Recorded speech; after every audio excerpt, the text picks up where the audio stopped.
Jean est un jeune planteur de betteraves, passionné par son métier et à la recherche de solutions pour toujours produire mieux. Il sait que produire des betteraves nécessite de veiller aux adventices, car la betterave sucrière est très sensible à la concurrence de ces plantes.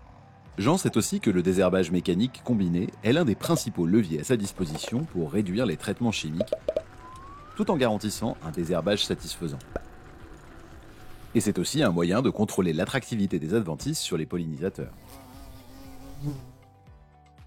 Dès lors que le temps est sec et sans pluie à venir, les machines finement réglées permettent aujourd'hui des interventions mécaniques et ce du stade 2 à 4 feuilles jusqu'à la couverture. Jean a appris aussi, en lisant les résultats des travaux de l'ITB, que les coûts des itinéraires techniques utilisant le désherbage mécanique sont désormais proches de ceux du tout chimique. Ils se situent aux environs de 200 € par hectare, car les économies réalisées en produits herbicides compensent l'amortissement du matériel. Jean se demande alors quelles sont les stratégies de désherbage mécanique à sa disposition. Pour réduire de manière conséquente l'indice de fréquence de traitement, il faut pouvoir le faire à l'aide de ce que l'on appelle le désherbage mécanique de précision sur et entre les rangs de betteraves. Plusieurs matériels sont utilisables. Le premier, la bineuse à moulinet, est une bineuse classique qui scalpe l'interrang complété de moulinets à doigts qui extirpent les adventices présentes sur le rang. Utilisée en fin de désherbage, en remplacement du dernier passage chimique, elle permet de réduire l'indice de fréquence de traitement de 20 à 25%.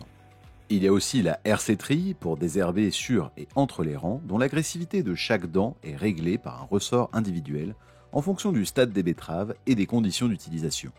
Il y a enfin la rotoétrie qui se compose de bras montés sur ressort sur lesquels reposent des étoiles. Celles-ci permettent de désherber le rang et l'interrang.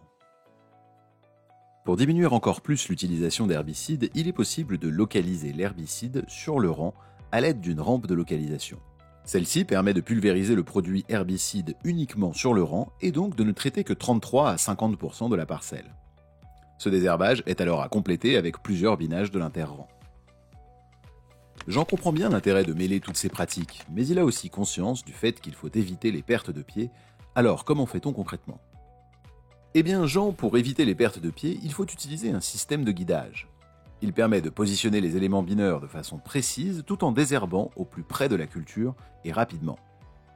Pour commencer, il y a le guidage sur trace réalisé au semis. Au semis, une trace est réalisée dans le sol et la bineuse, équipée d'une roue, vient se guider dans cette trace. Il s'agit de l'équipement le plus simple et le moins coûteux. Un guidage par caméra est aussi possible. Une caméra placée sur la bineuse filme les rangs de betteraves et asservit la bineuse afin de la placer au plus proche des betteraves. Il y a aussi le guidage par GPS. Dès le semis, le GPS enregistre les lignes des rangs de betteraves afin de guider le tracteur entre les rangs. L'investissement est assez élevé mais peut s'amortir sur d'autres opérations. Jean connaît maintenant tout à fait toutes les possibilités qu'offre le désherbage mécanique à l'heure actuelle, mais il s'interroge sur le futur. Eh bien Jean, il est très possible que le désherbage mécanique se fasse demain par le biais des robots. Plusieurs modèles sont d'ailleurs déjà en test sur betteraves. Ces robots équipés d'intelligence artificielle, de systèmes de guidage RTK et de caméras embarquées permettent de limiter le désherbage chimique et d'intervenir sur des plus longues périodes journalières. Ils permettent également de soulager l'agriculteur en effectuant à sa place, avec précision, des tâches répétitives ou pénibles, ce qui lui permet de se libérer du temps. Cependant, la reconnaissance des adventices à des stades jeunes, la différenciation des betteraves qui se chevauchent ou l'autonomie des robots sont encore à améliorer. Le débit de chantier offert par les robots à l'heure actuelle n'est pas encore compétitif par rapport à un tracteur. Mais un fonctionnement en essaim de plusieurs robots compenserait cette différence. Enfin, la sécurité de ces machines reste aussi un point à améliorer.